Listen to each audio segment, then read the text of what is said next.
Я заснял, ребята!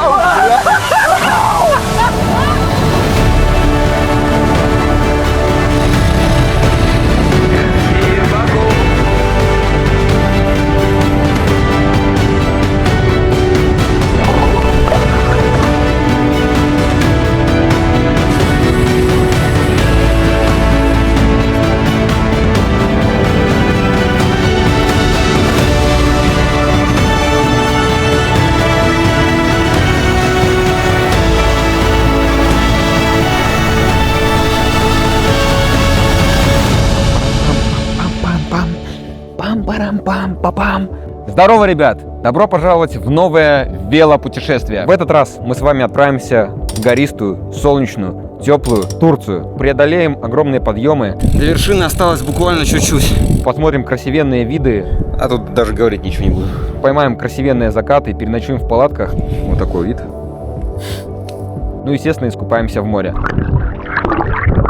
В этом путешествии у нас будет 3 человека, 3 палатки, 3 велосипеда, огромное количество эмоций и приключений. Мы купили авиабилеты, составили маршрут, обозначили основные точки пути, которые хотим посетить. До вылета нам ждать пришлось полгода. Время пролетело очень-очень быстро. За 2 недели до начала нашего путешествия заходим в новости и узнаем, что в Турции произошло сильное землетрясение. Плюс массовые протесты в Турции не утихают. Нас это немножко напрягло, но не испугало. И вот мы уже собираем коробки и выдвигаемся в аэропорт. Ставьте турку на плиту и полетели с нами в Турцию. Необычное начало. Мы находимся в аэропорту, и у нас начинается новое велопутешествие.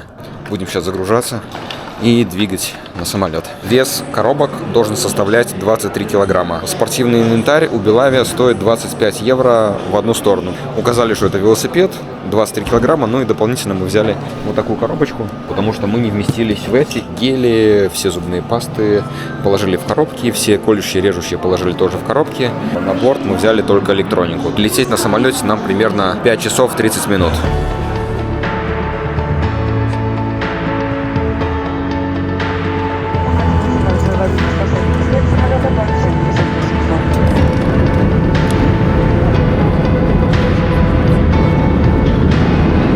Приземлились в Стамбуле. Огромный аэропорт, просто огроменный. Я, если честно, в таких огромных аэропортах еще ни разу не был. Короче, тут путаница произошла с нашими коробками. Ну, так как мы едем с негабаритным грузом, поэтому нам немножко пришлось побегать, этот груз поискать. У нас дальше автобус. Гостиница в Стамбуле находится прямо на автовокзале. Мы так выбрали, потому что нам на следующий день, то есть завтра вечером, выезжать с этого места уже в Каппадокию. Очень удобно. А сегодня мы будем гулять по Стамбулу. Но сейчас надо пока добраться. Есть охота, капец. С магазина вышли. Нормальные телевизоры, братья.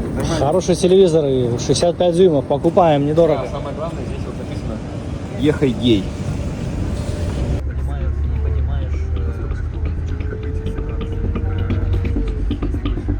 Загрузились в автобус, и то с проблемами, но загрузились. Был забронирован номер, и нам подтвердили на букинге. Просто отель закрыт максимально. Все закрыто, отеля просто нету. Вон с той стороны тоже отель есть. Короче, здесь все походу по вот этому центру.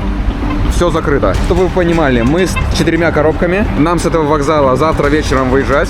Мы сейчас нашли какой-то отель, но надо сейчас найти тоже какую-то машину, какого-то турка, чтобы нас довезли до туда. Ночь не спавшая, перелет, на улице не сильно жарко, не супер весело.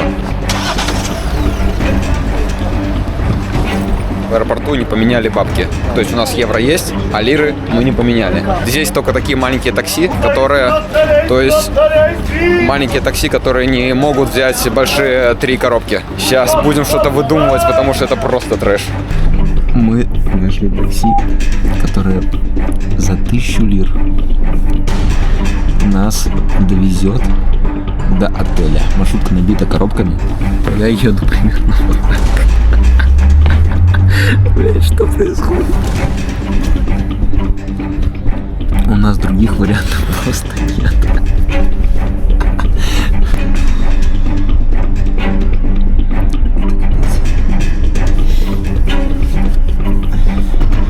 Такого путешествия мне еще никогда не было. Просто никогда. Выгрузились. Блять. Вот наш отель. Вот он. 96 евро отдали. Здесь 2 кровати, ну и двухспальная кровать здесь. Ну вот с таким вот видом. Есть проблема выселения из гостиницы в районе 12. Автобус у нас в районе 8-9 вечера. А они коробки оставить не могут. Вот тебе и приключения. Сразу в первый день. Проще было, наверное. Ну, понятно, сейчас это легко рассуждать, когда уже куча всего случилось. Что мы могли повлиять? Отель, можно сказать, не существует. Хотя подтверждение брони есть, просто подстава. Зашли в Декатлон. Я купил себе шорты. Славик купил себе фотохромные очки. О, вот так это выглядит. Ван Ризл. Сейчас ищем обменник, чтобы обменять валюту, потому что ходить без турецких лир — это такое себе. После этого надо наконец-то уже поесть.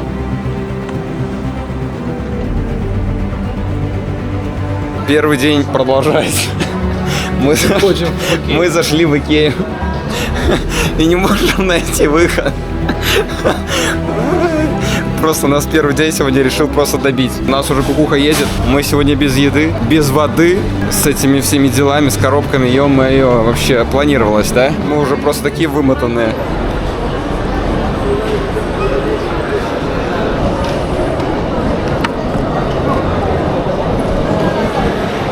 Макароны, мясо, короче, нормально так углеводиками запихались. Заказали одно, у них тоже не оказалось порций. Главное, что поели хотя бы чуть-чуть. За долгий период, наконец-то, наши желудки полны. Более-менее.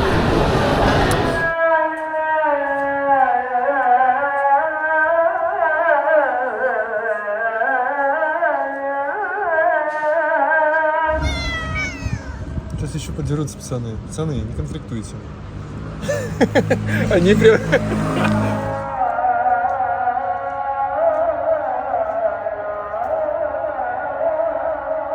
Зашли в кофейню. Кофе, турецкие сладости.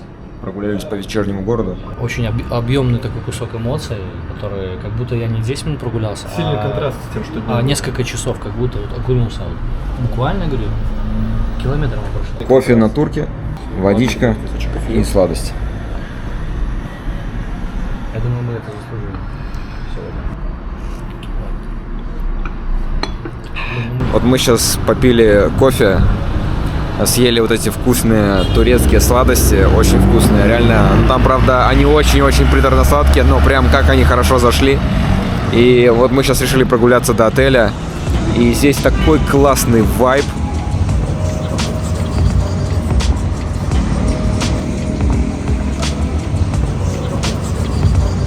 Мы когда зашли в кафешку, дядечка там такой прям колоритный, такой добрый, видно в глазах энергетика, принес нам это на блюдечке, классно. Зашли в магазин, купили воды, всяких сладостей. Завтра у нас будет квест загрузиться в этот автобус с нашими коробками и велосипедами. Ну, надеюсь, мы уедем и все будет четко. Мне прям нравится. Вот мы гуляем, расслабились. После нашего сегодняшнего вот этого напряженного дня направляемся в номер, ложимся спать, отдыхаем.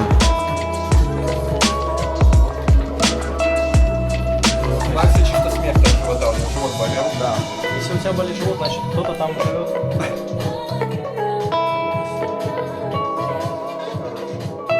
Что это, мне молоко просто подогрело? Второй день в Стамбуле.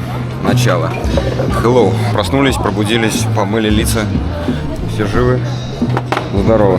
Пришли в Икею и взяли вот такие вот порции. Будем запитываться. Турция, Стамбул, ребята ищут закладку. Все нормально. Так, что у нас происходит? Что у вас происходит? Купили билеты на сегодня на 8 вечера автобус до Гюреме. Подошли в компанию Camel Cots, ну типа европейская Flixbus, у них это Camel Cots. Нам сказали, что узнавать у шофера, возьмут ли нас с велосипедами. Какие-то деньги предлагать, чтобы нас взяли, потому что другого пути у нас нету, нам обязательно надо попасть на этот автобус и как-то двигать. Погода распогодилась, 16 градусов, тепленько, уже в маечках. Решили доехать до исторического центра Стамбула. на метро. Вчера на автобусе, который с аэропорта вез нас в отель, мы думали, надо какие-то карточки покупать, но можно спокойно прийти к водителю, он по вашей карте проводит виза и MasterCard. Все проходит так же, как и здесь. Мы сейчас прошли просто по нашим банковским картам, то есть не надо ничего покупать. Надо иметь в виду, что лучше, чтобы была наличка, потому что в некоторых местах у нас не проходили карты. В терминале у таксиста, например.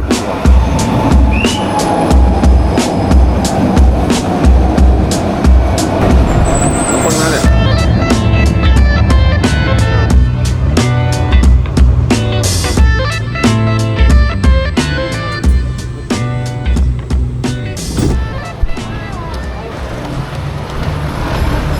У нас пока цель добраться до одной большой, а от нее уже дальше пойдем. Дожрать мы пойдем, на самом деле симулируем культурную программу. Симуляция. Что это за мечеть?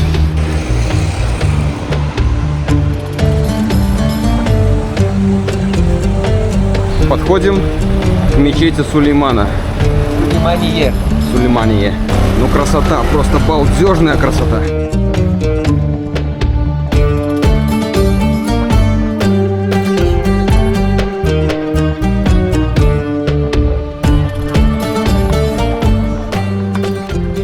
Коты, собаки просто на диком выгуле. Их очень много здесь, и они достаточно большие, но они дружелюбные. Кстати, у некоторых даже на ухе бирочка такая, что они чипированы. Вот собака гуляет, вот одна лежит. Это я не про Славика, а про собак. Ну и чтобы зайти в мечеть, естественно, надо полностью, чтобы у вас был закрыт низ. Но если вы пришли в шортах... По-моему, давали в прошлый раз платки, чтобы закрыть, ну, девушкам, соответственно, головы. Мы все проходим по дресс-коду, поэтому мы спокойно можем заходить. Илюха просто был уже в Турции, поэтому он немножко тут шарит. Он ответственный за эту лопату. Кто ответственный за лопату? Заходим в эту магию. Отдыхает. При входе надо обязательно снимать обувь. И все. И можем заходить. Закрыли, поэтому одеваемся обратно и идем в следующую. Просто смотрите, тут машины едут сюда, машины едут оттуда, а мы просто так вот через машины. У нас вот так принято. На уверенном идем. Жалко, что не на велике. Они не двигаются, потому что один чел, он там, он просто перегородил всю дорогу. О.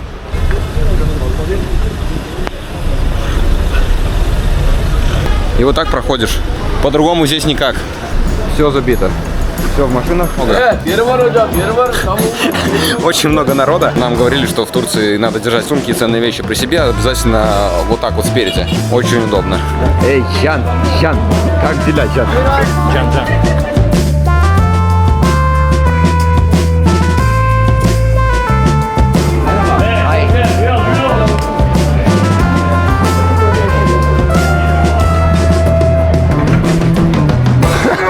И Славика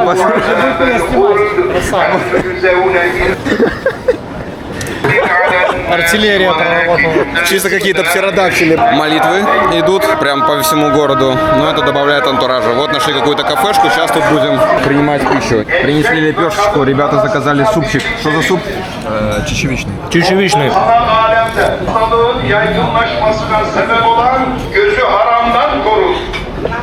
Наконец-то принесли мое. Опа. Тут такая подача.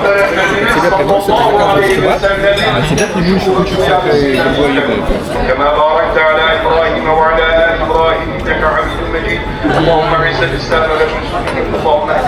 Вкуснятина, я. Это прям крем-чиз какой-то такой.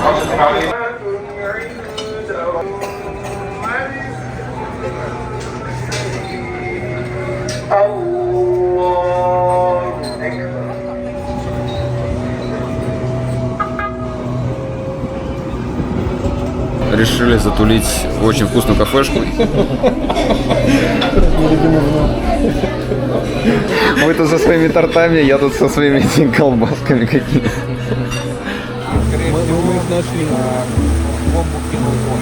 Ну, не лично он, но его брат. Пришли мы в голубую мечеть. Чтобы вы понимали, очередь там примерно, наверное, всю мечеть вот так вот огибает. Хоп-хоп-пам-пам-пам-пам-пам. И туда, и прям далеко-далеко. В какую-нибудь мечеть вовнутрь зайти хотелось бы обязательно.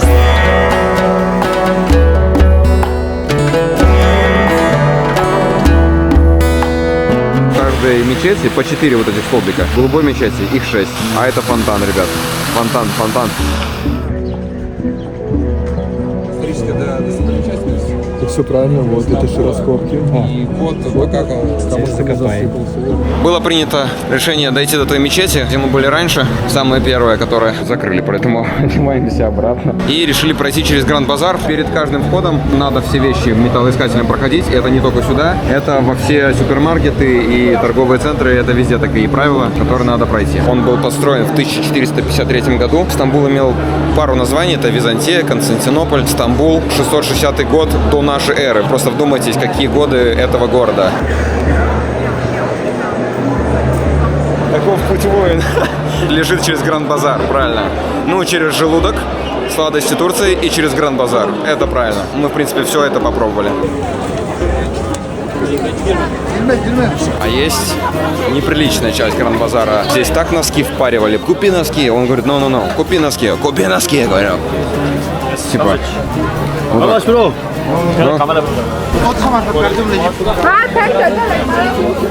В Стамбуле есть такая надуриловка, известная очень. Кто сюда собирается, лучше быть в курсе. Друзья, смотрите внимательно вот на этого человека. Видите, у него в руках щетка и принадлежности для чистки обуви. И вот он роняет щетку. И, видимо, не ожидает, что я ее не буду подбирать. Вот это крючок, на который нельзя вестись, потому что можно знатно так попасть на бабки. Вот наша мечеть, и тут такой вид открывается, но это не описать словами. Какая красота.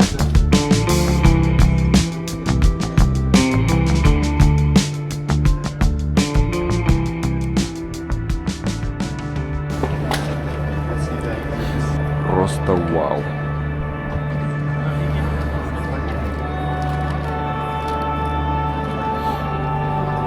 Голубую мечеть, там огромная очередь, так же, как и во вторую мечеть рядом с ней, которая находится. Буквально недалеко, в 2 километрах отсюда, находится мечеть, где народу вообще нету.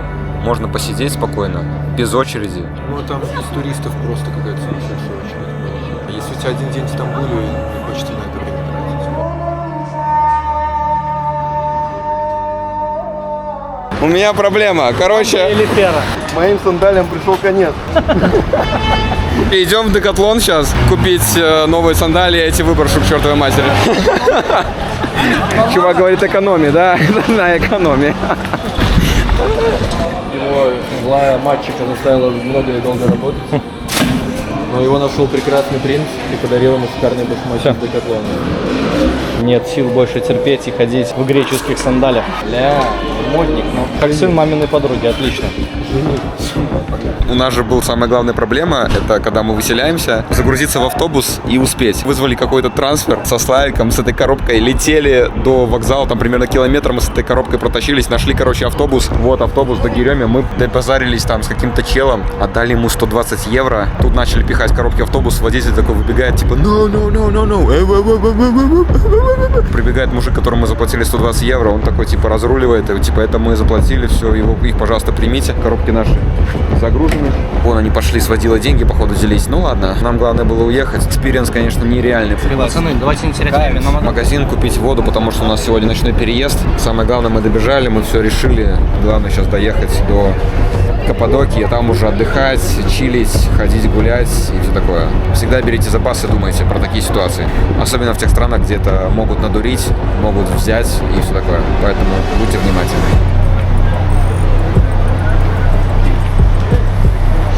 Пока у меня одни эмоции, я на горячую голову даже говорить не хочу. Ну, мы едем.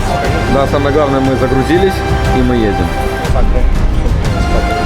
Мы на галерке. Самый конец. Вот так вот.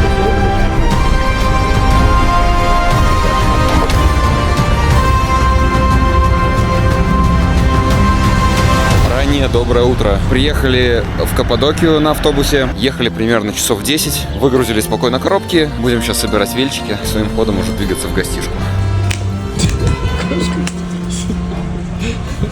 Вельчики вроде бы на месте и вроде бы целые. Все шикарно. Но это будем проверять уже. Что там у Слайка? Пока мы собираемся, нам помогает местные. Опять ко мне пришла. Она мне помогала. что-то подкрутить, прикрутить все эти сумки, немножко подправить туда-сюда. Вот уже там тестовые выезды. Славика здесь настраивается все. И, в принципе, все собрали. По времени у нас ушло час 10, час 20. То есть все коробки понесем на мусорку. Мусор мы за собой никогда не оставляем. Все выбрасываем, оставляем чистоту.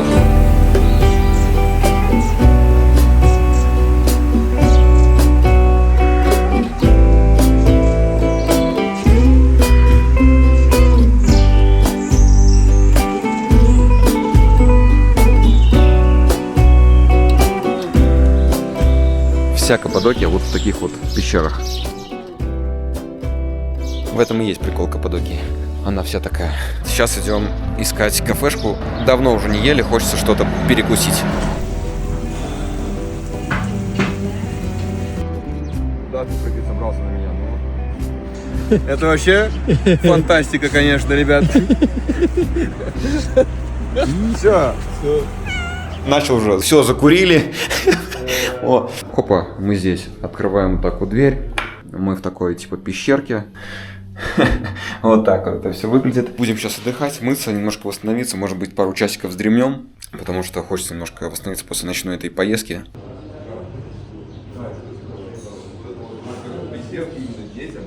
Которые еще, знаешь, типа мозг развивается, а они ему сразу пичкают.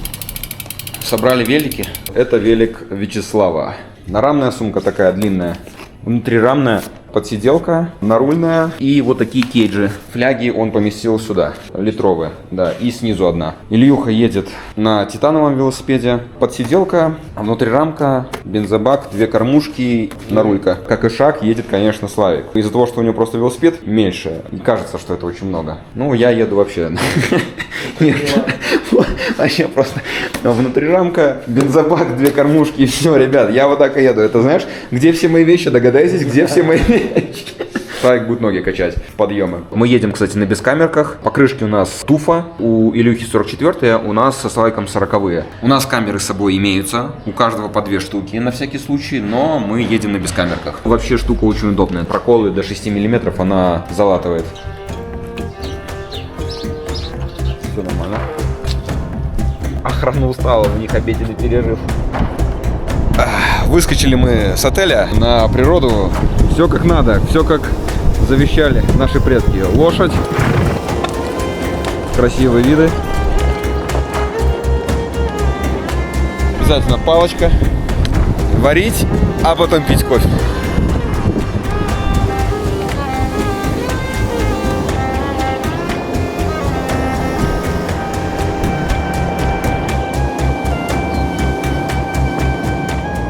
Чуваки пошли лошадку поставить.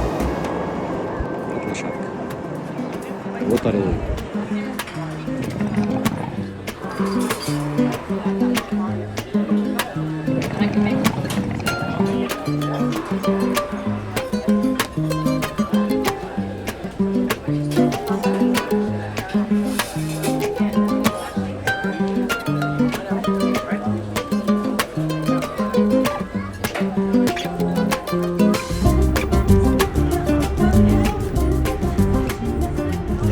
Опа! Ловец пердунов. Как просушить труханы, либо вообще любые вещи. Если есть кондиционер, просто так вот на вешалочку повесили и все высохнет. Поели, попили, все, ложимся спать. Конец третьего дня.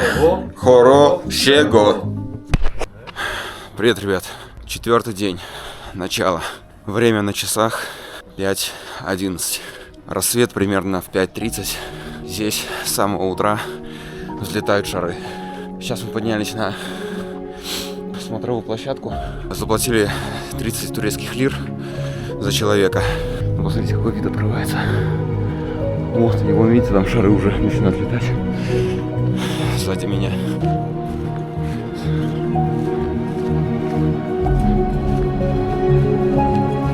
Как красиво, да?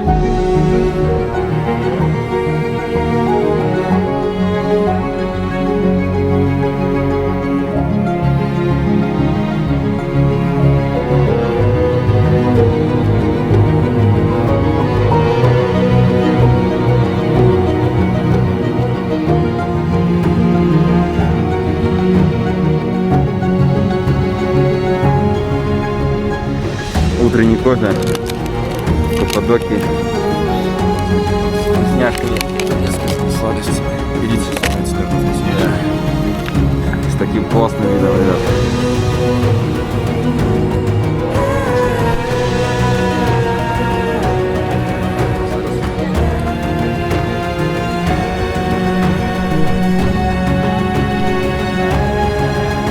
Такая красота. Вообще просто потрясающе. Просто супер. Я очень сейчас рад и доволен. Если есть какая-то малейшая возможность куда-то выехать, что-то посмотреть, что-то новое узнать, какие-то получить новые эмоции, выезжайте. Куда угодно, на чем угодно, как угодно. Делайте, не тратьте время.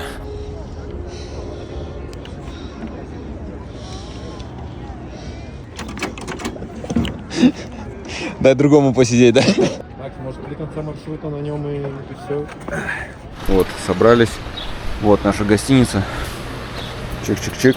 Сегодня у нас 100 километров, наборов 1200 обещают. Поехали, начинаем. Заехали в магазинчик, купили водички, пополнили свои запасы. Сразу небольшой подъемчик. Едем спокойненько, разогреваем ноги, чтобы нам потом плохо не было. Уже устали. Проехали всего 2 километра. Что-то мы оделись, как-то тепло. Нормально так жарит.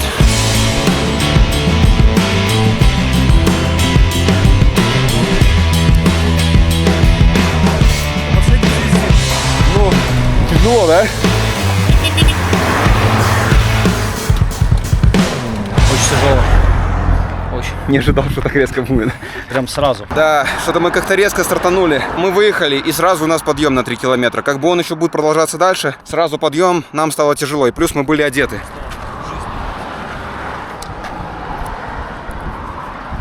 Поехали. А вот и пони. Славик, твой конь. То нам туда карабкаться. Вот туда. Потом у нас будет офигенный спуск. Просто после подъема уже должен быть спуск, правильно? У нас дорога сразу в Вальхаллу, да, идет?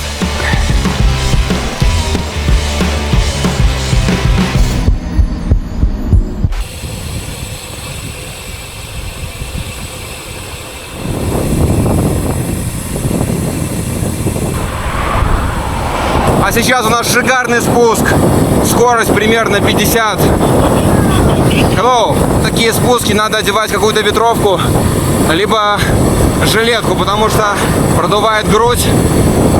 Конкретно, чтобы не заболеть. Проехали мы сейчас на данный момент 16 километров. Набор у нас в районе там 50. Я не могу выговорить уже.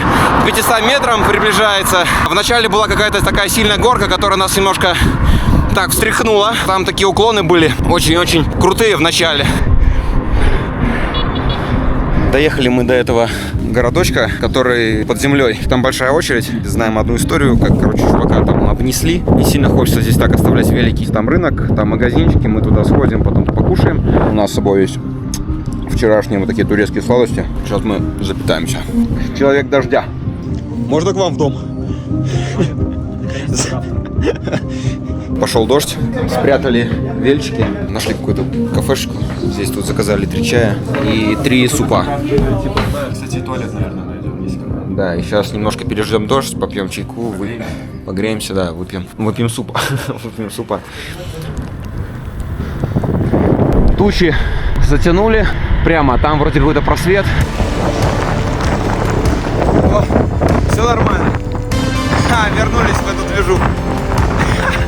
Пошел дождь. Как мы без него жили.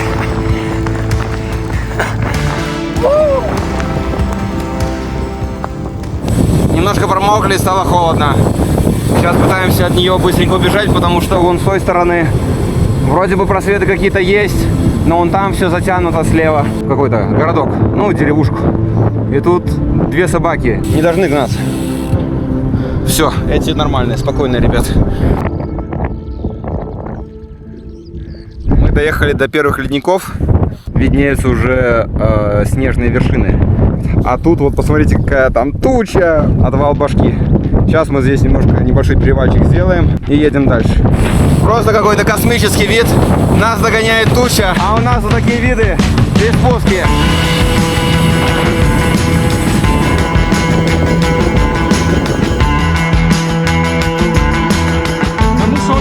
нас в Могазе.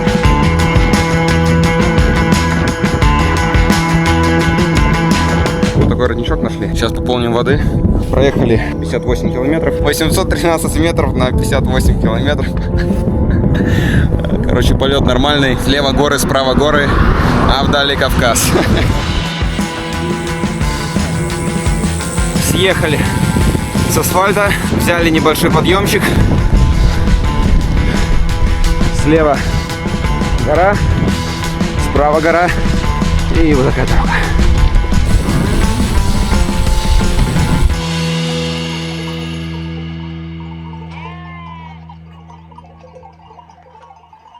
Вот стояночка такая вот, там можно кофе попить, мы сейчас это и сделаем. Здесь пасутся овечки, баряны.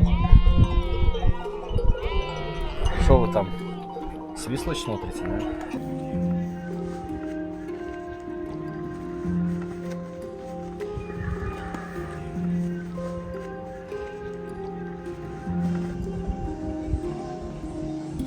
Алло, сука?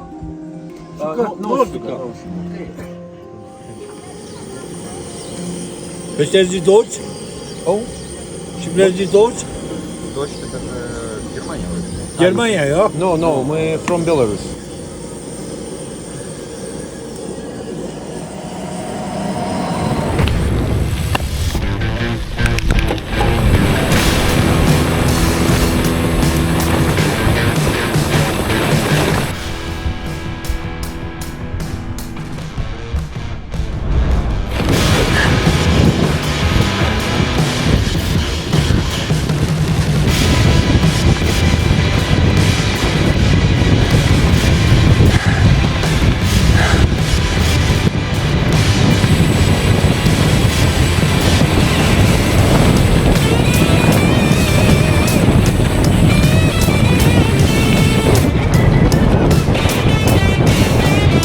Погода дерьмовая. Заброшенный город какой-то.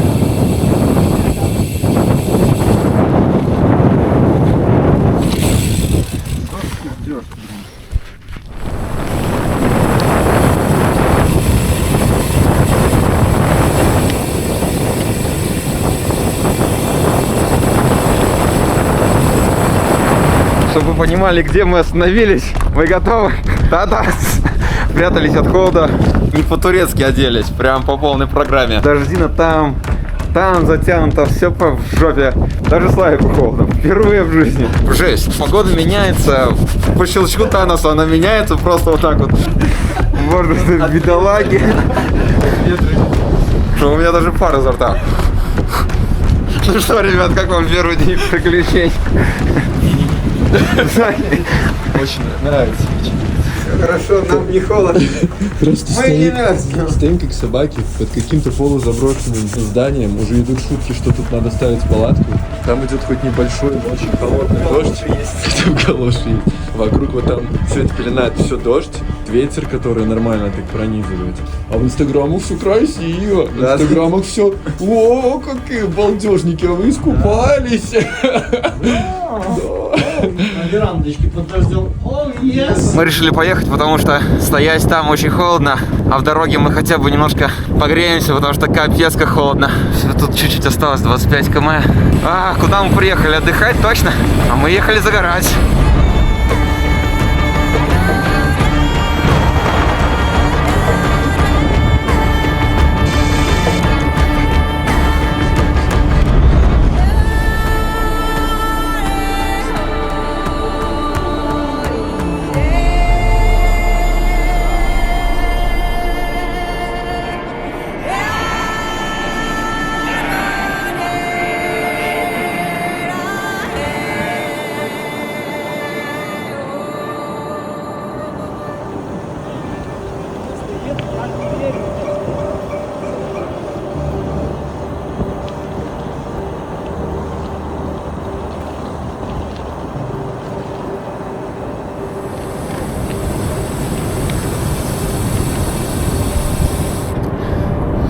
Просто шикарно.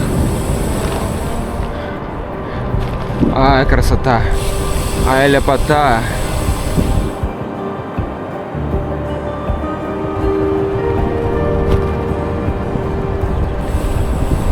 Там такая классная церквушка. Я думаю, мы сейчас там остановимся. Надо посмотреть все-таки.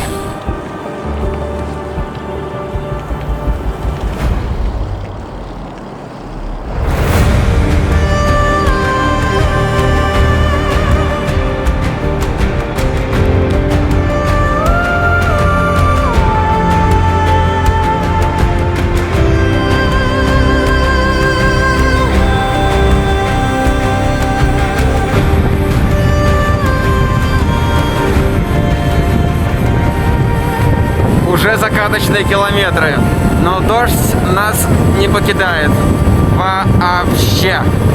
У нас маршрут должен был спускаться куда-то туда. Нас остановил вон тот мужик, предложил одну классную идею. И сейчас я вам покажу эту комнату, где мы сейчас будем спать. Тадац. Матрасы, ковры. Нам этого достаточно. Мы расстелим спальнички. Аутентично. Да, самое главное, реально аутентично, по-турецки. Да? Ну, естественно. Такой антураж, класс. С нами еще кошка. Мы проехали 92 километра. Сейчас будем ложиться и спать. Что-то нас сегодня целый этот день убил. Привет, ребят. На завтрак сегодня гороховый суп, 2++ порции, как раз на нас троих. Сегодня у нас 30 километров до Аскарая или Аксарая, как-то так. Там у нас автобус в 2 часа, он везет до Бейшехира. В Бейшехире мы будем в 5:50 вечера. Пока неизвестно, какая там, что, где, как стоянка, но будем пробовать думать уже на ходу.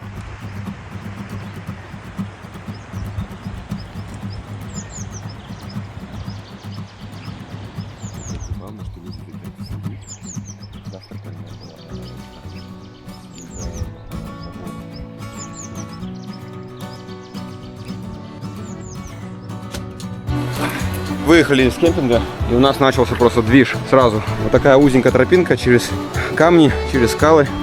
Сейчас будем спускаться. Мне показывает, что дальше есть тропинка. Типа, Есть? По ней комп ведет нас обратно, чуть ли на гору подняться. Но показывает, что с нашим треком по этой стороне мы должны идти. Ну, тропинка типа есть на карте. Перейдем и поедем уже по нашему треку. Вот тут такая площадочка. И вот такие виды открываются справа и слева.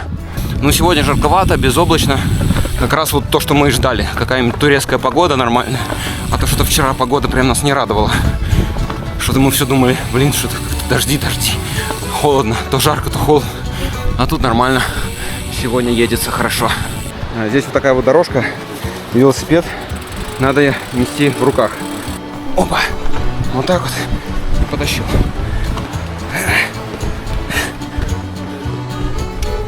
Вот так вот. Вот так вот раз. И вот так вот.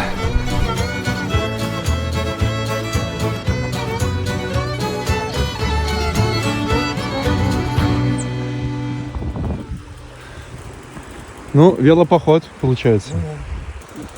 Я думаю, ты не хочешь вперед смотреть. Да.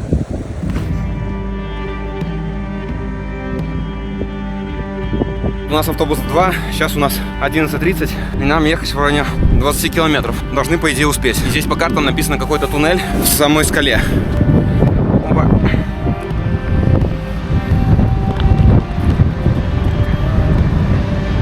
Здесь у нас такие пещеры.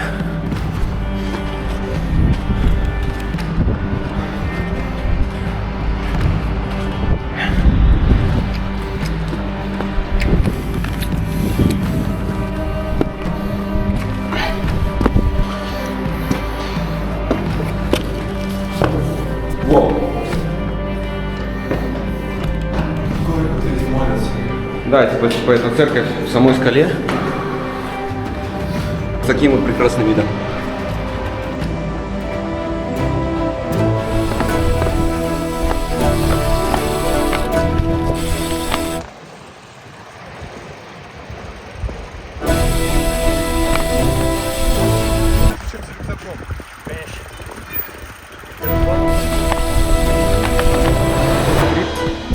Мустафа, Омер, и Эмин. Прошли тот участок, где надо было поскакать по горам. Впереди вот асфальтированная дорога. Везде в Турции вообще шикарно, чистенько, вкуса никакого не имеет. Воду можно спокойно брать. Снимаем нагова, уже в принципе размялись. Но вверх оставим, чтобы не продувало на спусках.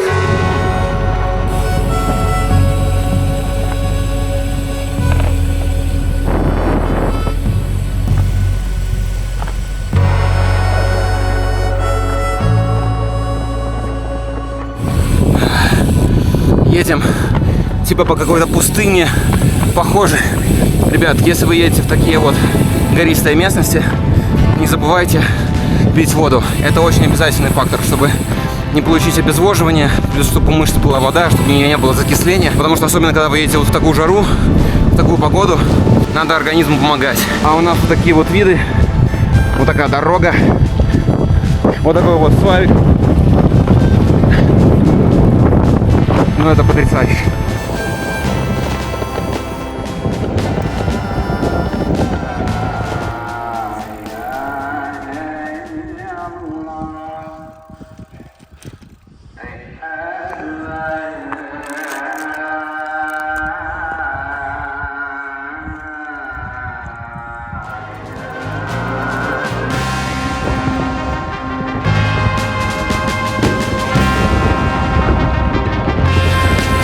Забрались на подъемчик и открылись вот такие виды.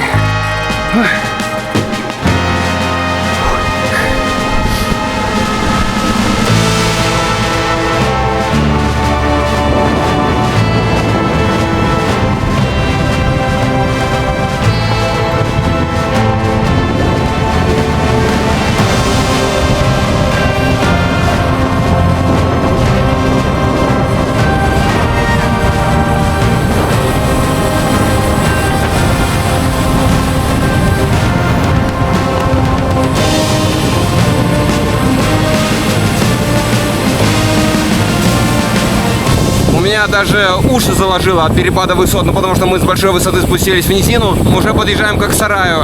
Оп, НТ, оп.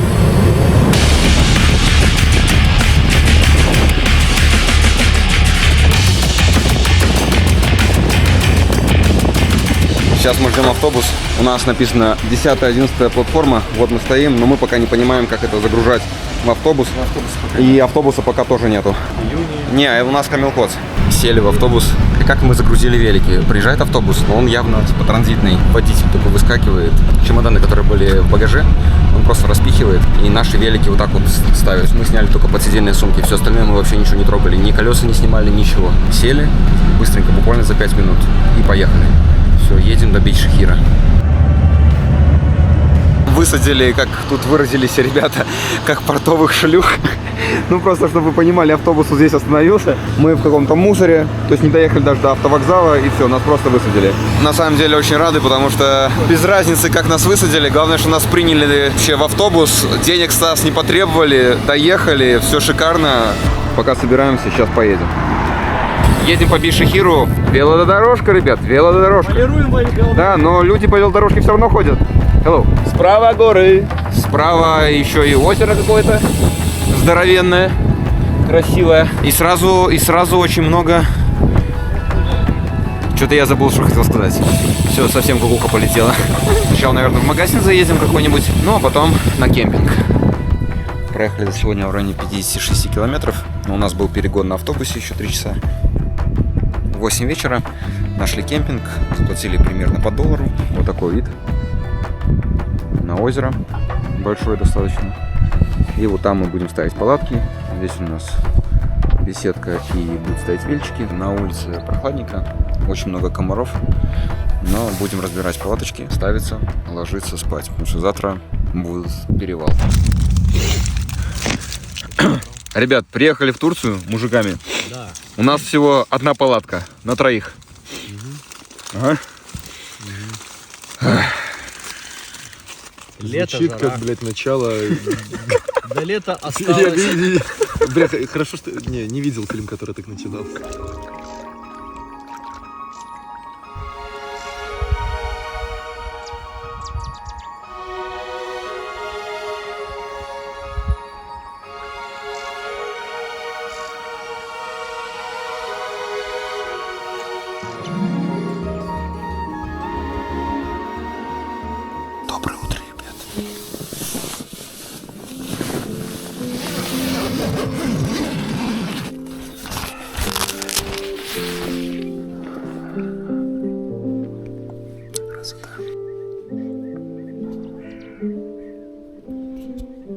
Сегодня проснулись достаточно рано, и это очень хорошо, потому что у нас будет больше времени ездового дня до заката. Плюс у нас сегодня достаточно тяжеловатый день. Перевал там будет. До вершины осталось буквально чуть-чуть. Там такая-то неофициальная дорога.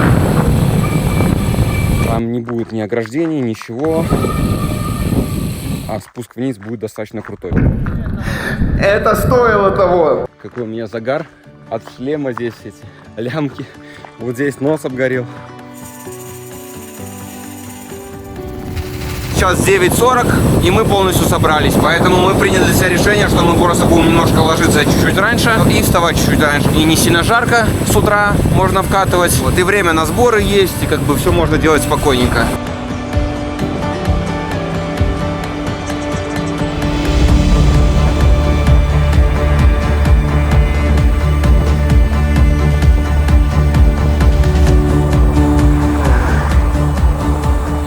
Да, мы пытаемся. У меня такое ощущение. Видите? Мишек? Yes. Это допинг. Допинг-контроль не пройдем. Отдыхаем в тенечке. Буквально минут 5-10 и едем дальше. Но у нас начался подъемчик. Почти 9 километров. 9 километров до конца подъема. И еще ветер у нас в лицо прям. Мы потихонечку вкатываем и крутим.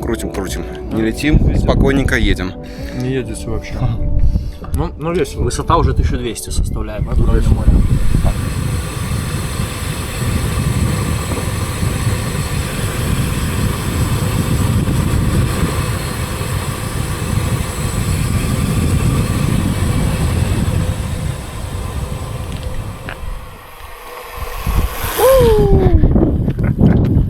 Вообще супер, мне понравился только спуск. Нормально. Нормально, да? Ну если останавливаться, отдыхать хотя бы по 5 минут. Походить, ноги размять, выпить воды, и у вас тогда останется больше сил на преодоление большей дистанции. Спуск супер, конечно.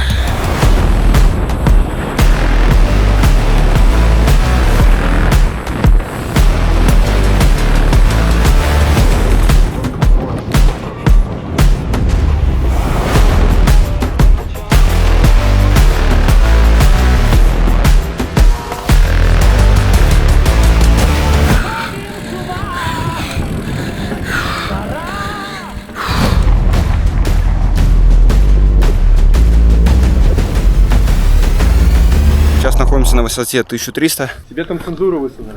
Ну, все показывает все, что тебе думаешь. Это помадка. О, вкуснятина пошла.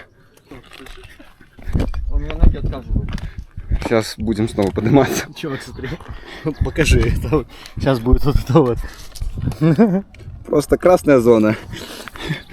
Я так понимаю, это можно сразу спешиваться, да? Да. Красавец.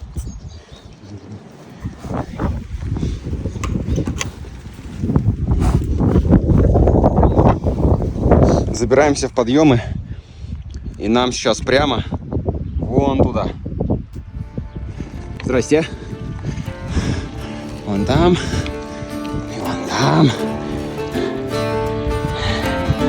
Вот он, лючок.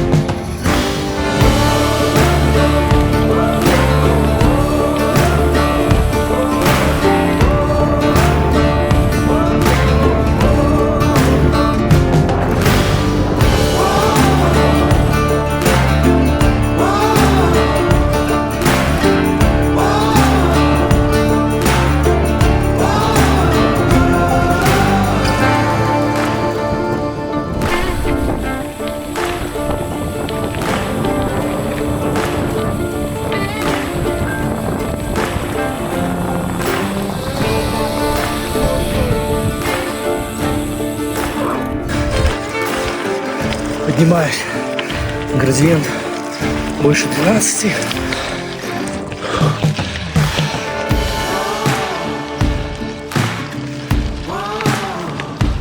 Ползем.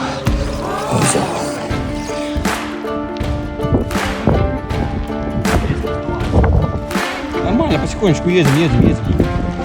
Просто очень вид классный, смотри, слева. Молодежь. Постоянно останавливаемся, пьем воду. Хорошо, что есть вот такие маленькие роднички. Виды потрясающие. Еще осталось набрать 250 метров. Вроде бы немного, но трудновато.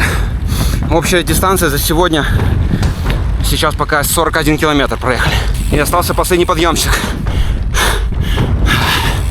И мы будем на высоте. Ты продавливаешь силой, тебе бы еще одну передачку скинуть. Ты просто не хватает. Потому что отношение 1 к 1.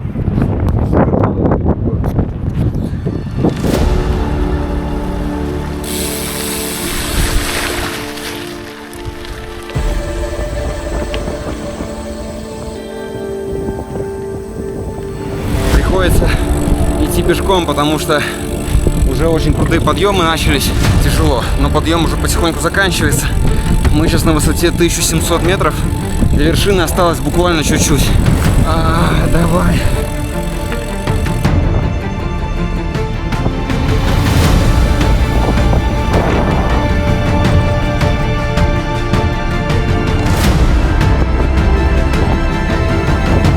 Поднялись на перевал.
Думали, там уже конец. Я тут стал, не знаю, 10 секунд, думал, что случилось. Не, мы просто переоделись, потому что это капец как холодно. Да, мне тоже, я замерз. Я бы предложил найти место без ветра, может какая выемка в камнях, и чай попить. С таким видом, Слава, стоит того. Подыши, хочешь конфетку, да, хочешь поцелую. Давай, отец. Это выручка. Мужские приколы, да? Нормально. Мы поднялись! Мы поднялись! Еще подъемчик, и мы на вершине. Вот то, что было раньше, это не вершина. Это стоило того. Находимся на высоте 1777 метров. Просто готовы? Та-дас! А теперь у нас почти 20-километровый спуск будет. У нас вот такая вот дорога вниз будет. Мощная. Сейчас мы заберемся, может быть, на этот чеснок и повесим нашу наклеечку. Ну, это просто нереально.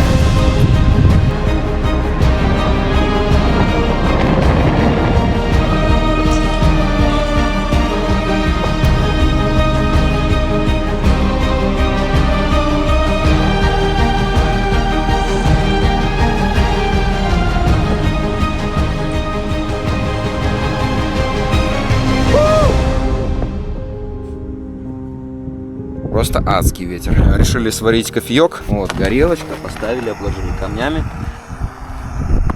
Ну, наверное, не кофеек, а по чайку, потому что кофеек как бы после таких вот затяжных подъемов, чтобы сердце не встало, очень хочется горяченького, потому что у нас сейчас там спуск, сейчас плюс ветра какие-то были. Мне вот это вдруг почему-то не нравится. А вдруг как что делать?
скачешь в колодке.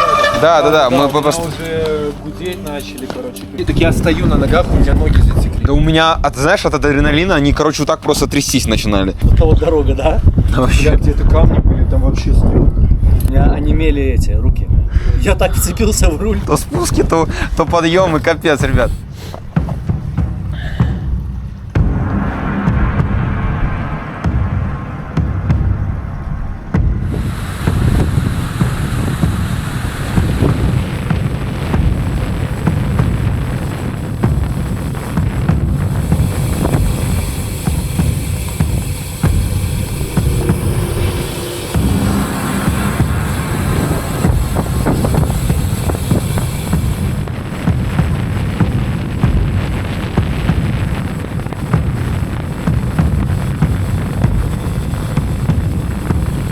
Спуск — это, конечно, круто. Контролировать надо велосипед, потому что колодки съедаются, естественно. Диски начинают нагреваться, поэтому давать велосипеду немножко отдохнуть, остыть. Лучше вы перестрахуйтесь, будете ехать медленно, чуть-чуть притормаживая, нежели вы будете лететь, и где-нибудь, если у вас вдруг откажут тормоза, вы потом вылетите. Ну и все, и улетите туда вот на тот свет. Поэтому здесь надо быть аккуратным. Купили мороженое, охлаждаемся, так же, как наши диски после спуска.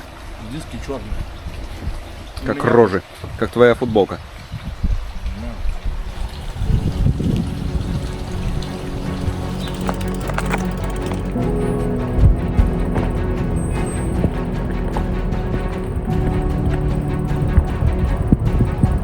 Мы едем, едем в далекие края.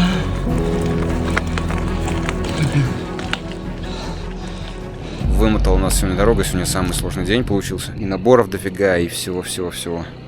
Короче, мы капец как устали.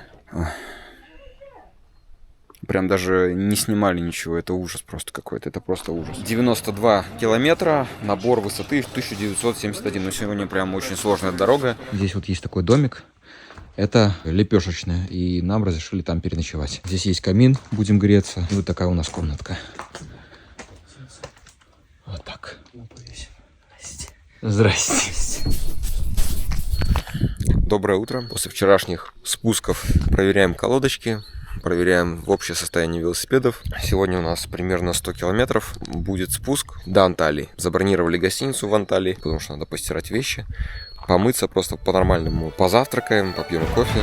Утренние процедуры. Сели на квадроцикл.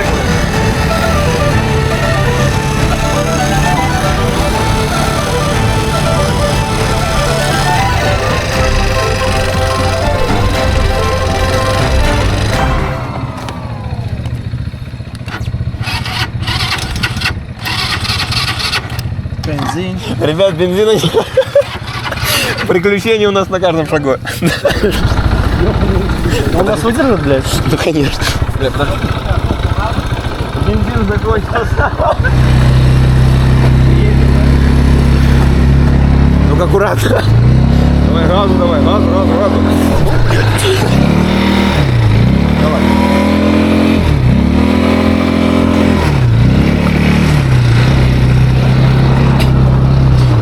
Мы придурки. Доехали до каньона, заплатили по 45 лир с человека. Славик вообще на квадроцикле вроде в первый раз. Тут такой рельеф местности, да? Не просто. А мы хотели сюда на великах ехать, да? Я на квадрике прям, я вспомнил, что это такое. Вау. Ты что, дурак, что ли? Вот такое проспать?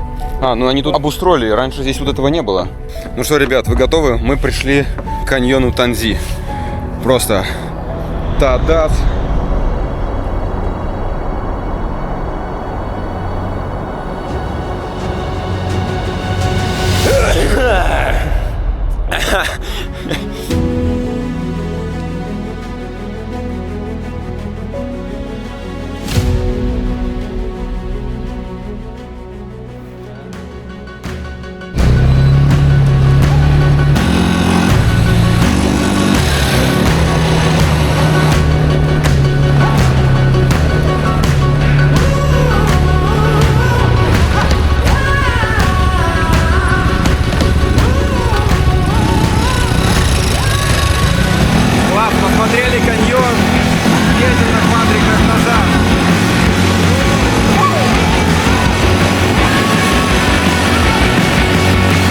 уехали с этого прекрасного места. Мне прям очень понравилось. Мы поели и прям восстановились, и подзарядились, и на каньон посмотрели, на квадроциклах покатались. Вообще очень-очень все классно. Нам до Анталии 100 километров. Тут небольшой набор будет в районе 600-ки. Ну, а все остальное это будет спуск. Поэтому потихонечку катимся. Отель у нас забронирован.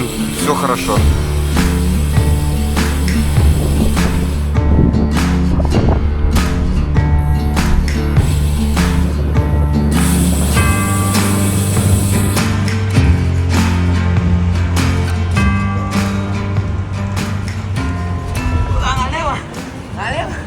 Хорошо, брат, хорошо. Решили остановиться, потому что мы вчера пропустили какие-то водопады. Плюс к речке спуститься, воду потрогать.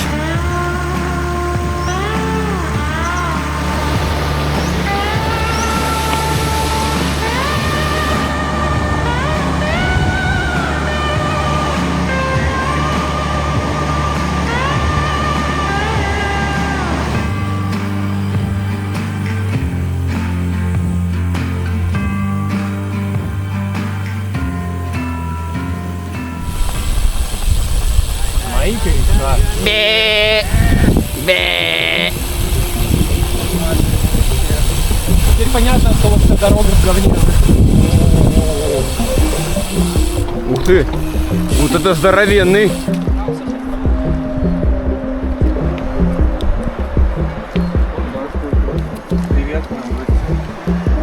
Гревел козы. Привет. Иди сюда.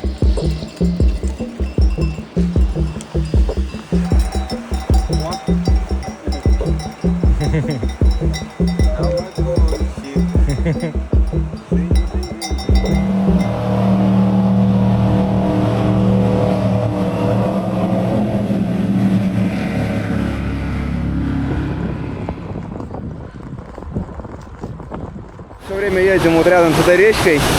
И посмотрите, какой напор воды. Он просто мощнейший. Просто вот туда вода так толкается. Класс. Так, надо трактору уступить дорогу. Опа. У нас, кстати, дальше по пути будут акведуки. И мы уже подъезжаем к Анталии. Но мы проедем через город Серик или как-то так. Там, наверное, покушаем, пообедаем и доедем до Анталии.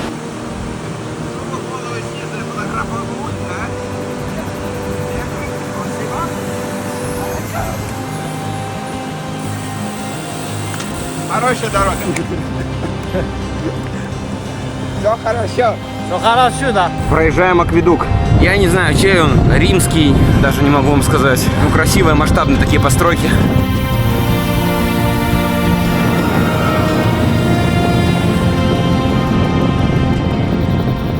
Заехали в городок Серик, зашли в кафешку и вот заказали себе еду.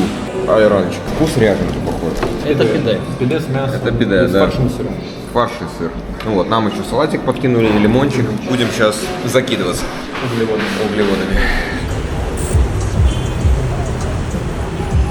Вы видите вон того чувака с попугаем? Мы придумали бизнес. 3 велосипедиста, и причем белоруса, белых, и мы будем вонючие. Мы будем собирать бабки. Те, кто хочет с нами сфотографироваться. Донаты на пачечник.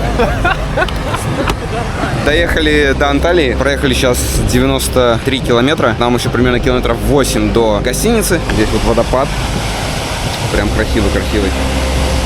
Ну и наконец-то мы доехали до самого моря. Докатились, конечно, да, до такого состояния. До такой жизни мы докатились. Что вы можете сказать про последние 40 километров нашего пути? Это был марш-бросок, посвященный горам вчерашним. Мы дорвались до плоской дороги. Давно мы ничего плоского не видели в своей жизни.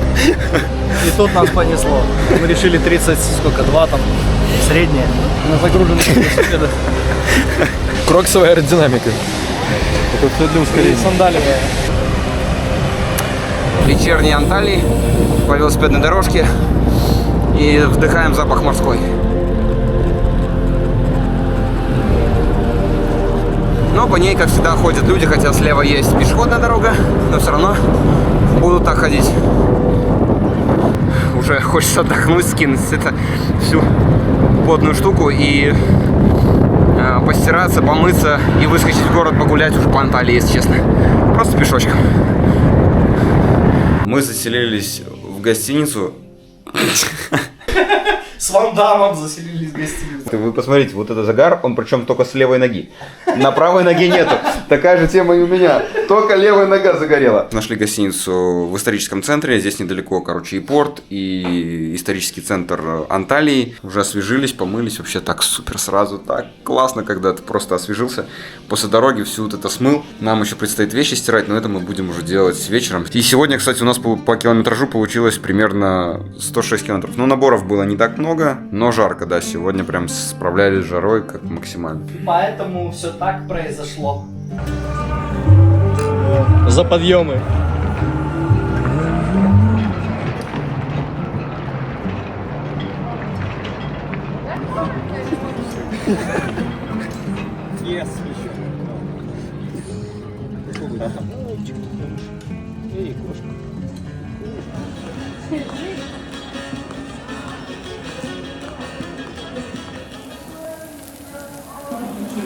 Алло, Джон.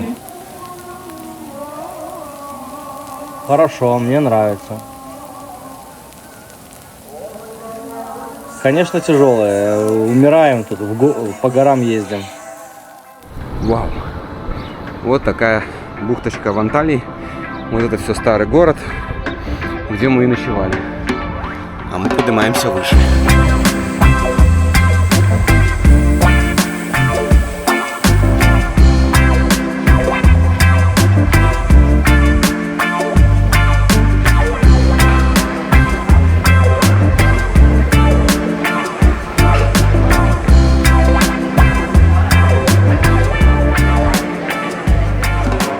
Я на пляжу, пью джус оранжа, тоже пью джус оранжа.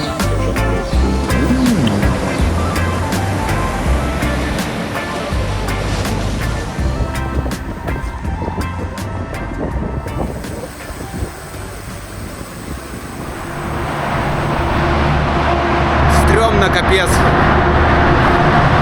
Ехать по такому туннелю. Страшно, очень страшно, просто охерел. Да, эти фуры, эти машины носятся. Ход. Жарко. Where you go? Go in Kemer. From Тимубрич. Анталия. From Antalya to Kemer. Он с Бодрума в Каппадокию едет. На сумочках, ортлип, все дела. Обычный рабочий английский класс. Такая встреча приятная. Это, кстати, наша первая встреча велотуриста с дикими обезьянами.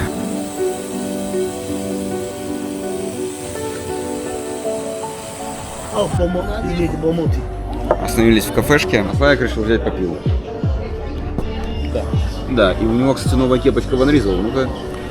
Опа. Вот что значит, когда в Беларуси нету Декатлона, а вот Декатлон есть в Турции. И, ну, дорвались пацаны до Декатлона.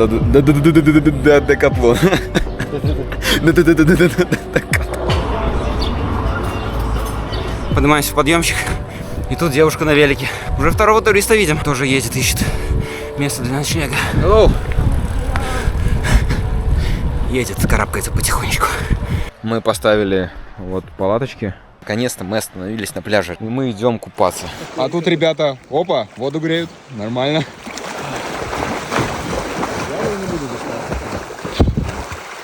Хороши нынче карьеры под Заславлем. Чувствуется соль солигорская. Солененькая.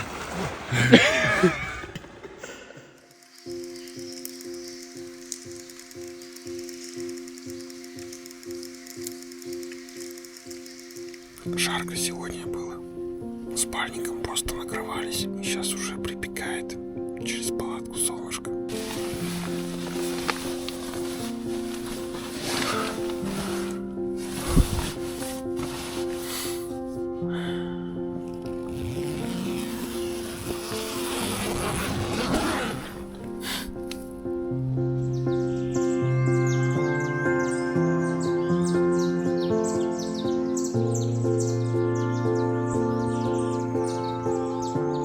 Фрукты какие-то созрели, ну, биба называется.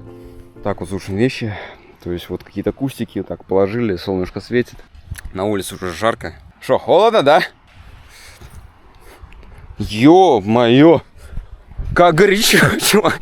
Во, апельсины. Какой-то такой странненький. Плюс они, возможно, вот эти еще не дозревшие, он твердый какой-то. А можно, да? Не, нельзя. Потом попробуем. А сейчас едем в городок, здесь рядышком. Уже хочется позавтракать, а то мы сейчас без завтрака. Дикие собаки. Дикие собаки. Собака Дин. Огород ограбили. Ну, ограбили огород.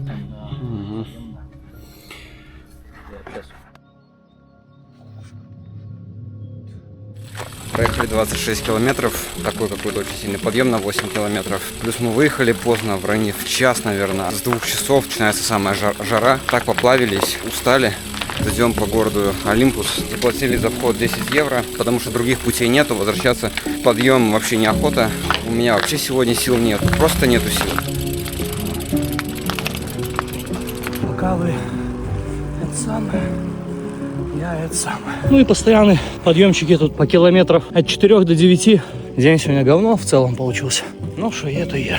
Спуски красивые, конечно опасные, пипец. Я сегодня чуть в тачку не влетел. Чудом, короче, увернулся от нее. Вылетела на повороте. Я чуть-чуть заходил с большим радиусом. Опять скрипит большое седло. И ветер холодит былую. Куда вас, сударь, к черту занесло? Мы на этой веселой ноте заезжаем в Финики. Сначала мы целый день мучились в подъемы, а потом у нас плоскач, и мы даем полного жару. Ора!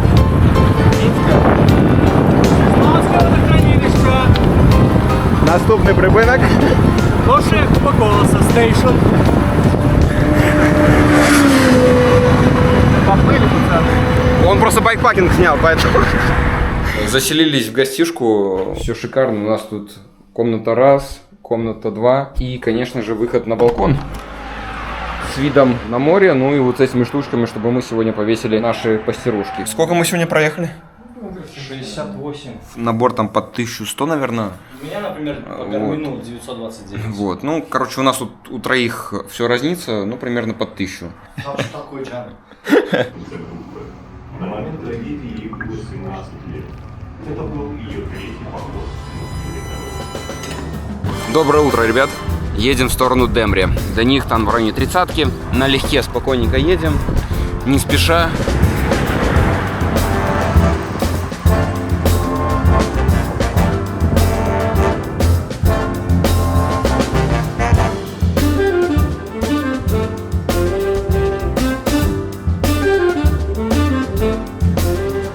Зачем скидывать эти мемы, когда мы в путешествии? Мне тоже самое. У меня интернет ограничен. Какие мемы смотреть? Мы смотрим на виды, мы смотрим на горы. Ребята, не скидывайте нам мемы, мы их не смотрим.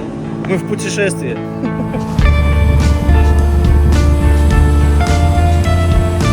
Едем по побережью. Дорога просто великолепная. Такой серпантинчик. Здесь есть кафешки. Очень уютные по бокам. Сегодня все равно на расслабоне, на чиле. Поэтому никуда не спешим. Вот с таким вот видом едем.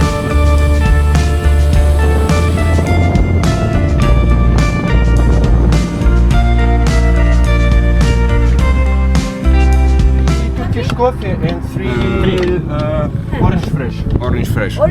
Yes, three. 1, 2, 3. Yes. Чисто наслаждался. Но все равно 27 километров, что лететь? Кофе, сладость и вот растения. Жаль, что не марихуана. Подождите. Ты берешь рахат луком, закидываешь и запиваешь кофейком. Вообще прикольно. Наркотики — это зло. Пользуйтесь. Это у нас тут цветы свежие, это вот как orange juice. Мы что ли отдыхаем хотя бы когда? Мы в отпуске. Да убери ты телефон, съемка видео запрещена.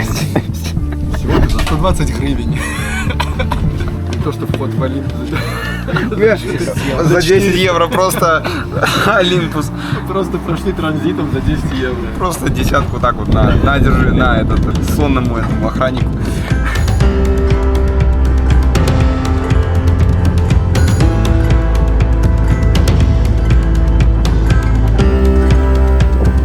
Заехали в городок Демре. Сначала идет промзона с вот этими вот теплицами. Так всегда начинается турецкие городки. У них тут что-то какие-то ягоды, фрукты.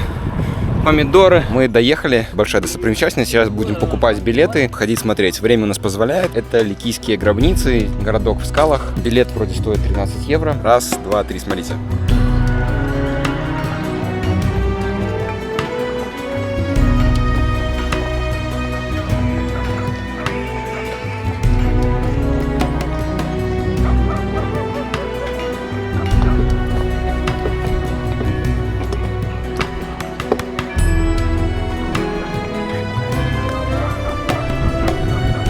Хвала богам.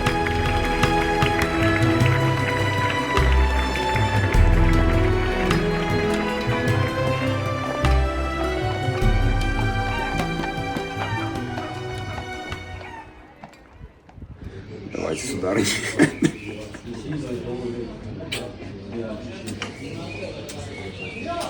Немножко затянуло тучками какими-то такими. Не жарко, просто великолепно. Мы очень довольны, что посетили.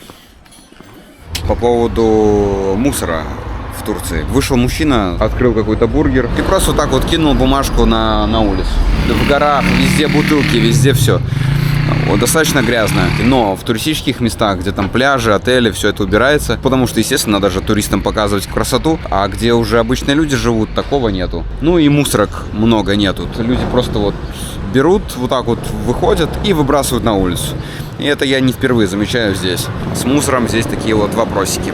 Хотели в одно место, но оно там прямо вот там на горе. Подъем дикий, мы такие посмотрели на него. Не, ребятки, мы сегодня туда не поедем. Тут вот яхты, тут верфь, люди здесь отдыхают. Короче, там ресторанчик, здесь какие-то душ, туалеты. Вот такое вот место здесь. Заплатили мы примерно 12 евро с человека. О!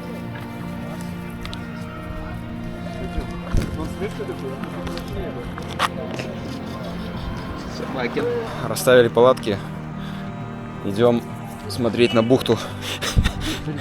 Капитан петушиных войск.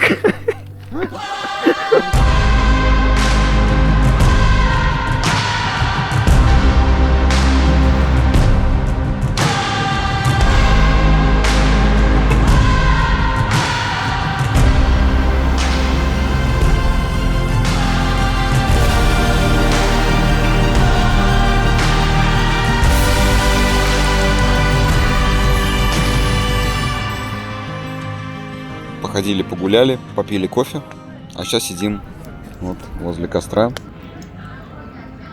Славик сейчас участвовал в боях собак. Какая-то большая здоровая собака накинулась на маленькую вторую. Славик оказался в гуще событий оказался. Меня чуть не размотали. Его сейчас чуть не размотали. Но на самом деле стрёмненько такой моментик. До завтра, ребят. 4 часа утра кто-то выпустил петуха, и он прям под нашими палатками здесь устроил типа кукареку. Потом здесь какие-то птицы. У-у-у-у. Вот они до сих пор укают. Потом здесь начали эти собаки драться. Такой зоопарк здесь был. Весело. Под утро хотелось немножко тишины, а он тишину не устроил. Петушара тут вообще каждые 5 минут тут кукарекал. Уже собрались, позавтракали, все, едем сегодня до Каша. У нас 50 километров. Сейчас будем переодеваться и уже двигаться туда.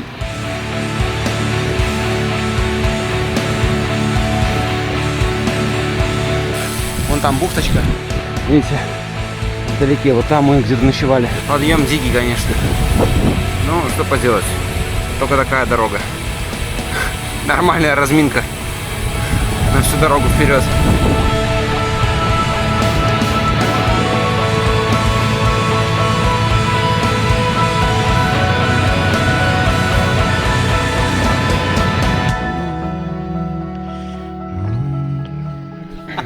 Ребят, даже мишки не выдерживают. На, чувак, рви.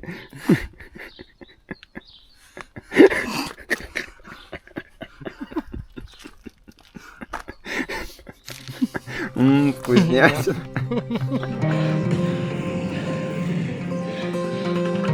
На пути к Кашу тут подъем. Ребята куда-то вперед умотали. Был бы вечер, конечно, было бы легче ехать. А так еще жара, пекло. Я в каждом тенечке останавливаюсь. Да, виды здесь красивые, согласен. Но то, что здесь надо пахать, и надо быть готовым к большим подъемам и большим горам, это точно. В таких велопутешествиях маршруты строить там по 30, по 40 километров. Если вы хотите еще что-то посмотреть и достопримечательности, то это точно 30-40 километров. Не больше, потому что больше вы ничего не посмотрите, вы просто будете уставать, как дикари. Карабкаемся все вверх, вверх и вверх. Подъем длится 13 километров, ни одной колонки с водой. Хотя показывали, колонки есть, вроде там по картам написано, что и вроде есть какие-то колонки, но я их вообще пока не встречал. Я ребят встретил наконец-то. Говорят, стоят, ждут меня 20 минут. Сколько там набора? У меня 935 за 33 км. Короче, почти 1000. За 30 километров. Не, ребят, до Каши мы долетим на лайте, спокойненько едем. Славик еще сторисы выкладывает, бля, я думаю, вообще, что ли, с ума сошел, блядь, или Ну, я просто стоял в тенечке, отдыхал. Макс там живой, не живой, он говорит, ну 45 минут назад лайкал, я говорю, ну 45 минут назад был живой. Да, и, ребят, езжайте в Турцию, берите с собой велосипед, отдыхайте, получите наслаждение. О, отдых, отдых супер. Всем рекомендую, короче. Это он не по Полесью ездит здесь, по прямому. Заправочка. Купили по марже. Альгида, вот это вот они. Видите? Это типа ихние мороженое. Очень, кстати, вкусное.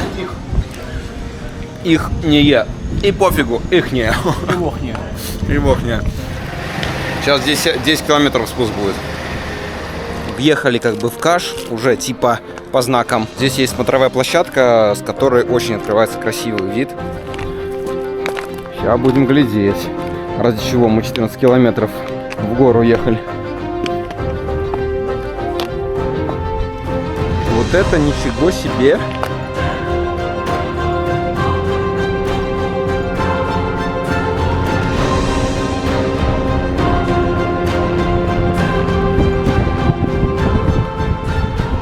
По этой дорожке вон туда, вниз спускаться. Спускаться тяжелее, чем подниматься. Вон тут такие уклоны. Я лично спускаюсь пешочком.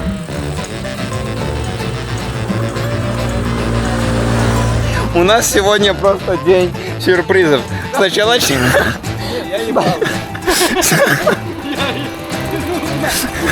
Сначала день подъемов 14 километров, а потом вроде бы гостиница рядом, но спуск здесь просто, я не знаю, здесь это сразу в море сразу туда.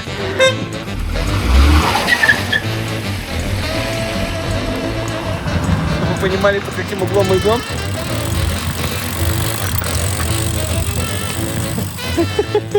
Уклон 26,5 градусов. Заселились в гостиницу. Мы сами в Кашу, и мы в Каше. 3 кровати, как бы ничего нам больше ничего не надо. Да, нам только главное, что вот душ.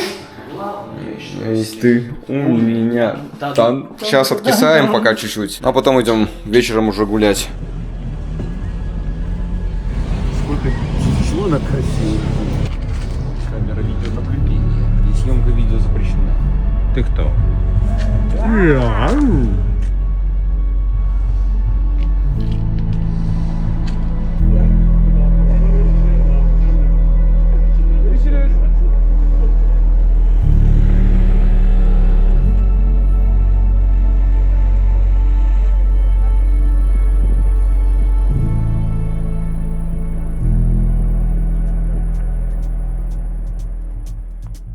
Нашли турнички. Славик решил сделать отжимания на брусьях. О, пошла жара, пошла. Лайтвейт. Все, прекращаем. У меня сейчас пленка на камере закончится.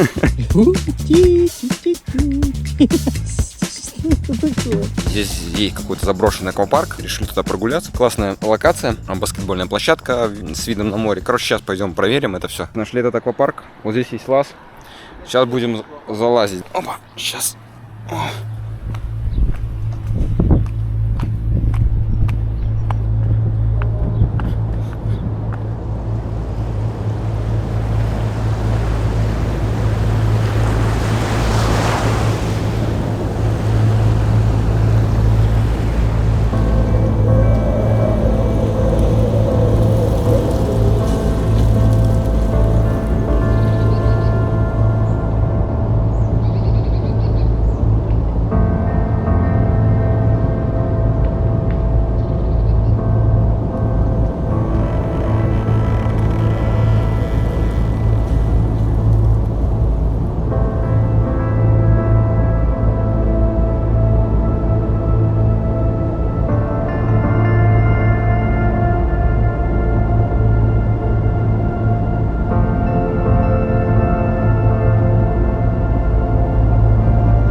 Здесь вот еще один такой проход.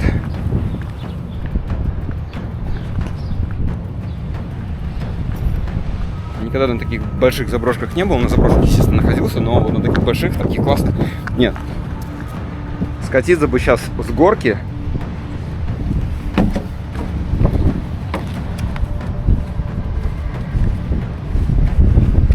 Необычное ощущение спускаться по вот такой вот горке пешком. Немножко стремноватенько, но надеюсь, я дойду. Все, и плюх в бассейн.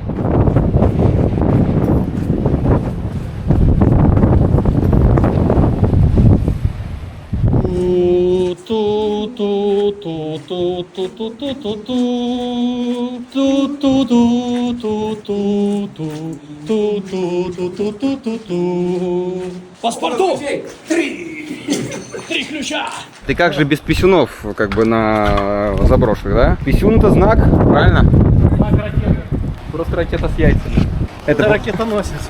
Это пойдет в эфир. Так, находимся в отеле Аквапарк Хотел. Будьте добры, бутылочку Карлсберга. Вы сначала паспорт мне предъявите. А я потом. Бутылочку пива вам? Карлсберг, у вас есть свет? Да. Лагерочек хочется. Хорош. Смотрите, какая красота.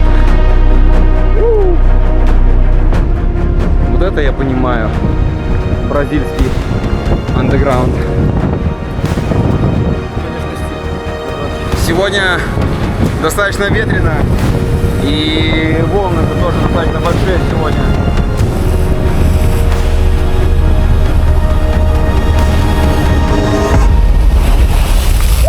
Я снял, ребята! Я попытался вам как-то передать, но просто масштабы. Вот он, вот это все, это весь комплекс. Оп. И вот это море сегодня с этим ветром, с небольшим штормом. Это просто потрясающе, просто потрясающе.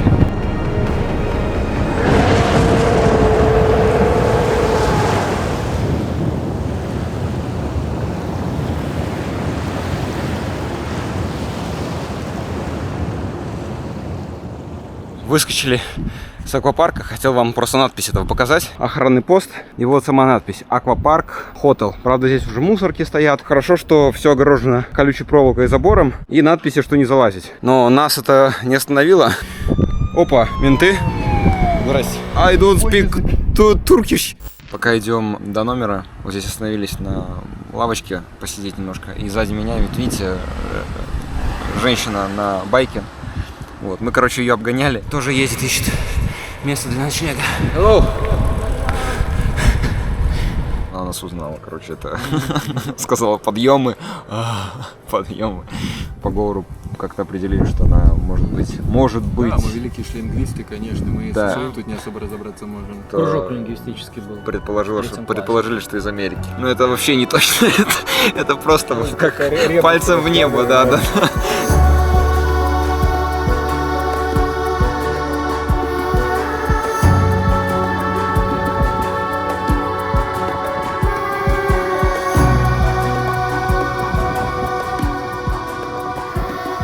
Сегодня у нас 13 мая, 12:40. Прошла вторая ночь в городе Каш. Доехать до Фетхи. В Фетхе мы хотим собрать вельчики в коробке и оттуда трансфером доехать до аэропорта в Даламан. Выехать с Каша проблем, потому что город Каш находится в низине, автовокзал находится сверху. 6 километров идти в гору пешком вообще не варик. Дали клич, откликнулась какая-то девчонка, сказала, что она едет в Каш на машине и она готова там подкинуть. Идем гулять, ждать 2 часов, она в 2 часа должна приехать. Планы бананы. Да. Опять начинается этот геморрой. Сначала с аэропорта, потом в аэропорт. Да. Нету гарантии, что влезет в машину, нет гарантии, что кто-то приедет, что что-то не отменится. Это не один, не два велосипеда, это 3 велосипеда. От этого может вся логистика посыпана. Ты цену не знаешь заранее. Я не повезу, но если заплатишь 1000 лир дополнительно, то мы впихнем. Отвезу вас эти 2 километра подвезу. Конечно, все ты не просчитаешь, но вот такие нюансики надо знать. К этому нужно быть готовым. Ну, я не советую таким заниматься. Это отнимает силы, Очень много времени и силы. нервы и деньги, соответственно. Ницца, Пальма де Майорка. Ребята, а вы когда-нибудь видели собаку с золотой цепурой?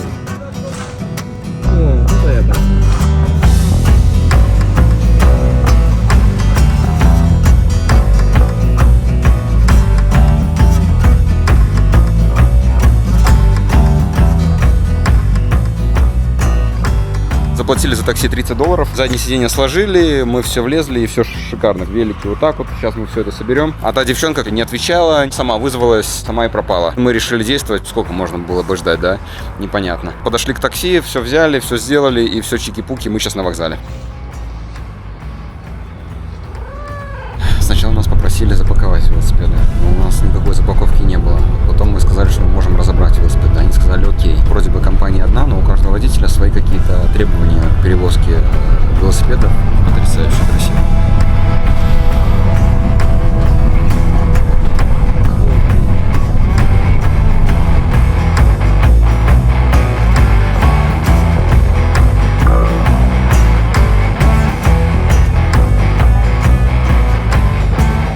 Мы разбили со счета какой день. Заселились вчера в гостиницу с бассейном, с завтраком. Мы в городе Фетхе. Номер у нас примерно вот такой. Короче, 3 кровати, ну стандартно. Ничего необычного. Тут есть какой-то супер-пупер магазин заряженный. Поедем катать. Мы выехали на велодорожку на пустых великах, ребят. Пустой велосипед, и он реагирует на каждое движение. Скорость уже 25, и ты такой едешь спокойненько, вообще на расслабоне. А вот и Atlas Pedal. Вот наш веломагазин здесь. Нас радушно встретили русскоязычные чувачки. Илюха начал тут на английском им что-то объяснять, и он такой, можно по-русски. Он такой, молодой человек угостил вот кофейком. За наши деньги. За наши бабки. Договорились по поводу коробок, что мы у них тут запакуемся. Нам тут подсказали какие-то маршруты в Фетхе, чтобы мы проехали. Короче, сейчас поедем кататься. Место достаточно приятненькое. Площадочка, кофе. И вот там тут. Купили носочки, сувенирчик такой себе. Славик смотрит на Бьянки. Потрогайте здесь, а теперь здесь. Это карбон, грубо говоря. У меня такой же, кстати, GRX. У меня. Один в один. Вот еще один Бьянки. Попили кофе, пообщались с этим мужичком и со вторым, который на русском, и с третьей там девушкой, которая вау, вы откуда, куда, чего. Ну вообще супер. И едем на полуостров, там есть какие-то пляжики. Шикарно, ребят, шикарно. Наборы легче идут. Бразы. Опа.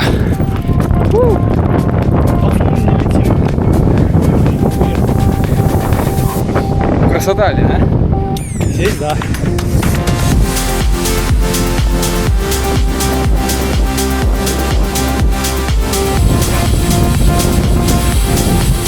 Зеркало, гляди, баранат. Нашли пляжик. Здесь стандартный гравийный спуск. Велосипед в руки и спускаемся. Главное смотреть, чтобы ноги не подвернуть. А то на этих камнях, в контактах, вот так вот нога вправо-влево, и все потом. Идем купаться, наконец-то. Лягушатник. Да, ну чисто вот батя в Египет повез.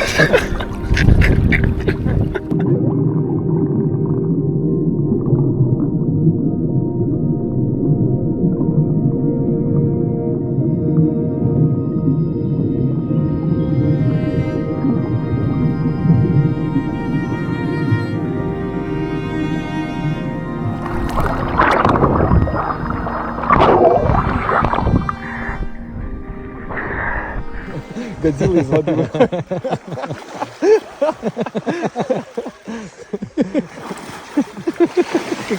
Орангутанг какой-то. Ну пипец, эти камни вообще ужас. Поранил чуть-чуть. Вот, ну сейчас оно подсохнет все и все будет шикарно. Едем за очень вкусной штучкой в кофейне. Вчера ребята ее пробовали, я нет. Вот я очень хочу такую. Батя покажет. Камень.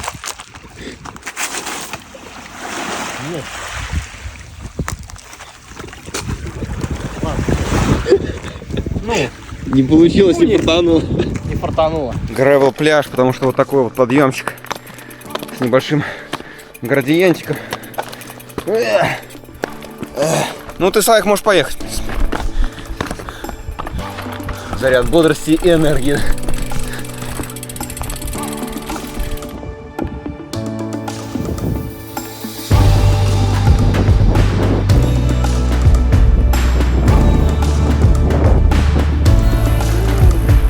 Вау! Вчера ребята здесь пробовали за вкусности, им очень сильно понравилось. И здесь вот такой вот вид классный. Опа! Сидишь и просто любуешься морем. Потрясающе. Потрясающе. Потрясающе. Потряси. Отлично. Вот такие вот десертики приносят. Раз я промахнулся. Приятного нам аппетита. Ощущение, что я и завтра сюда вернусь. Я по-любому, если понравится. Оно не может не понравиться, если так сказать. Был с утра 15-й день. Как сегодня прошел день? Мы встали и устали, да. Встали и устали. Пошли гулять по городу Фетхи. Хотелось бы выжить. Полируем пешеходную дорожку. Велосипедную уже не полируем. Макс хочет кое-что другое полирнуть, но не в этом выпуске. Здесь есть такая, типа, как водное такси. Оно недорогое, мы просто хотели прокатиться на кораблике.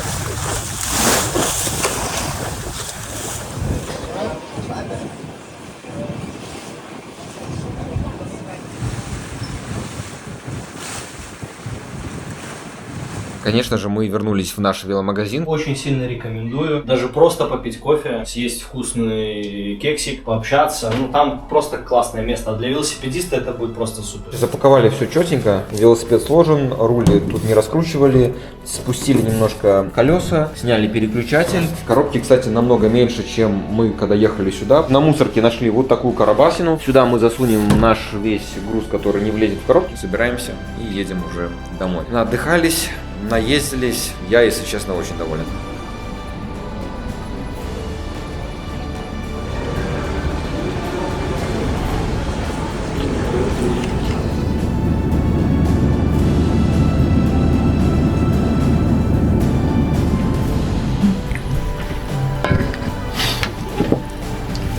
Официальное обращение байкпакеров. Мы проехали 570 километров. Набор под 8000 общий получился.